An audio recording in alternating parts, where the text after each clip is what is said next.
Hello, everyone. Thank you for letting me spend some time with you before I get too far into this. And I got a lot of territory to cover today. Let me remind you to hit all the right buttons. Right, that's what I'm going to say there. Also, the books are available at authorjerrymitchell.com, or you can go to givegod90.com. Advertisements are done.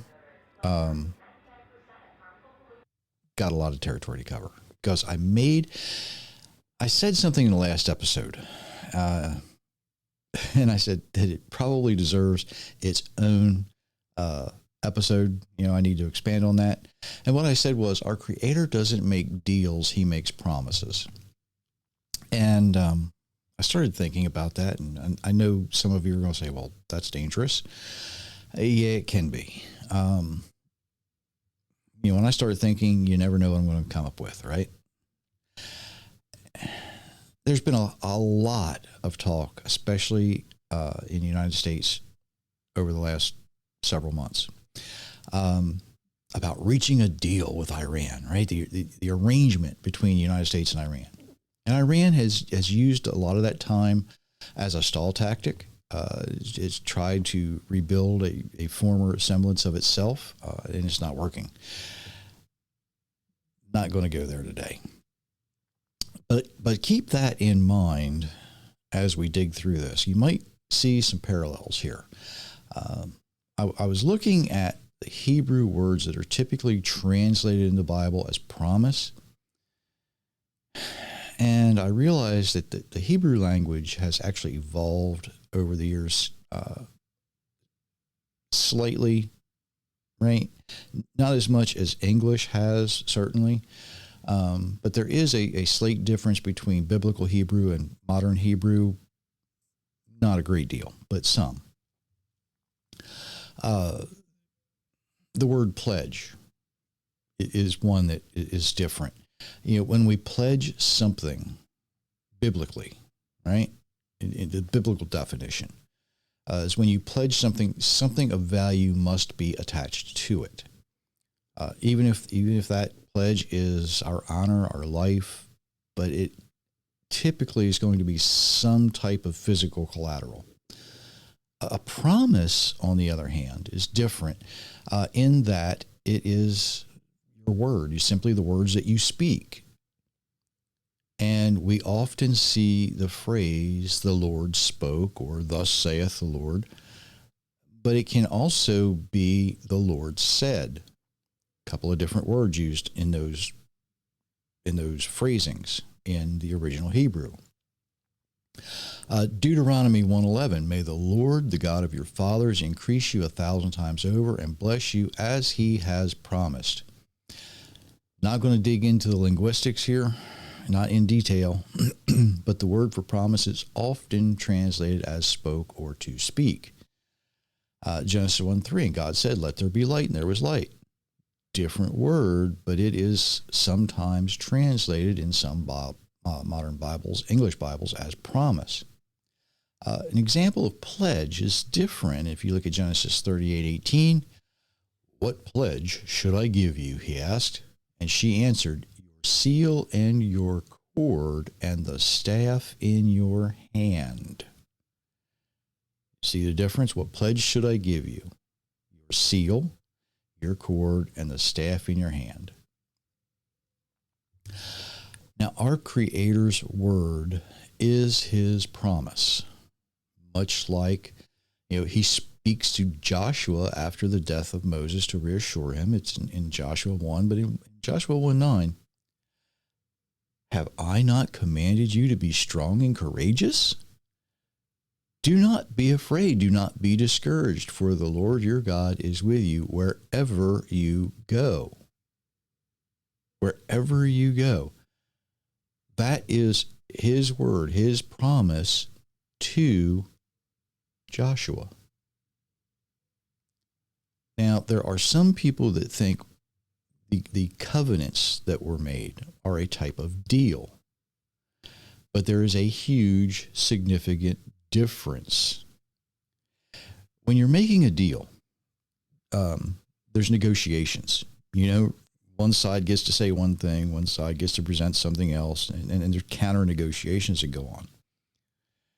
Our Creator doesn't allow for that. Even Moses, Exodus 32, beginning in verse 31. Moses returned to the Lord and said, "Oh, what a great sin these people have committed. They've made gods of gold for themselves. Yet now, if you would only forgive their sin, but if not, blot me out of the book you've written." This is Moses attempting to negotiate with the Creator. Verse 33, the Lord replied to Moses, "Whoever sinned against me, I will blot out of my book. Now go, lead the people to the place I described. Behold, my angel will go before you, but on the day I settle accounts," that's Judgment Day, "I will punish them for their sin." No negotiation there. None whatsoever. Our Creator offers us what he offers. It's like a gift, and we can either accept that gift or we can reject his gift. Our Creator offers us things that he knows we need. And we can accept it, we can reject it. There's no negotiation, no stalling for time. Here it is, take it or leave it. That's not a deal. That's different. You can either accept what I'm giving you or you can reject what I'm giving you. Now, there's an opposite to this, just like anything else, right? Logic says if one thing is true, the opposite must be true as well. Have you ever heard the term, "Oh, he made a deal with the devil. She made a deal with the devil," right? You know where I'm going with this, right? Well, maybe not. One of the most famous legends that occur with this is a mediocre guitar player. And there may be other legends that are similar. And there's variations on this. But this mediocre guitar player, he was on his way, and whoever's telling the story, it varies. Some say Nashville, some say New Orleans. Some people say he was in Alabama. Some people say he was in Georgia. It just depends on who's telling the story, right? But he has hitched a ride, and this car stops at this crossroads. And they said, "We're going this way, but you want to go that way. Have a good day." Right? They just drop him off in this crossroads, and he's standing there in this crossroads, and he's looking the direction he wants to go.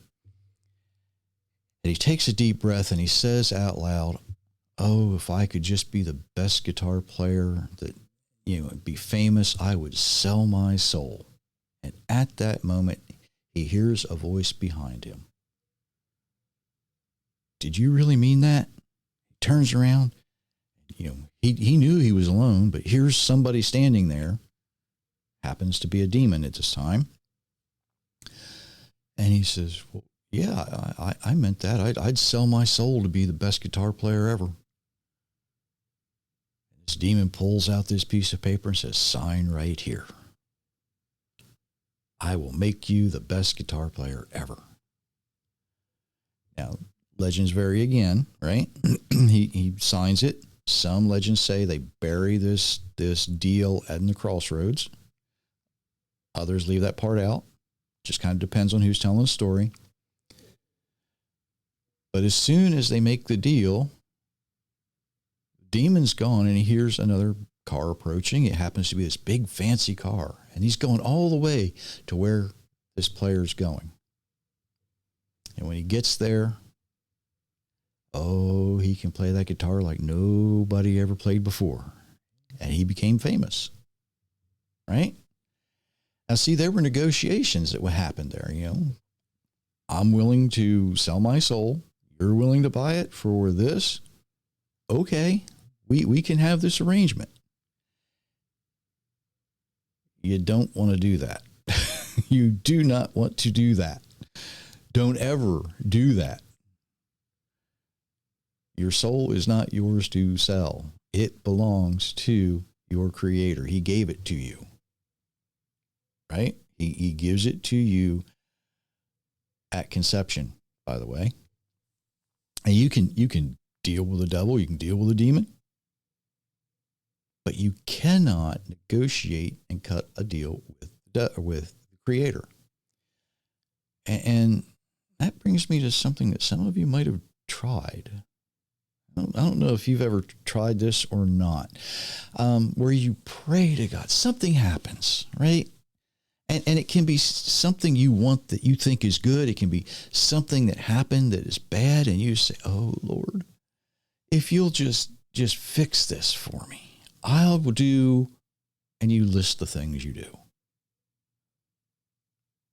And when it doesn't happen,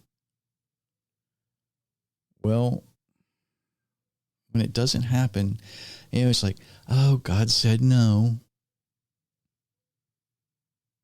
Oh, God doesn't answer that prayer. Now, when that occurs, some people say, oh, they'll just accept it. Say, oh, I guess God didn't mean that for me.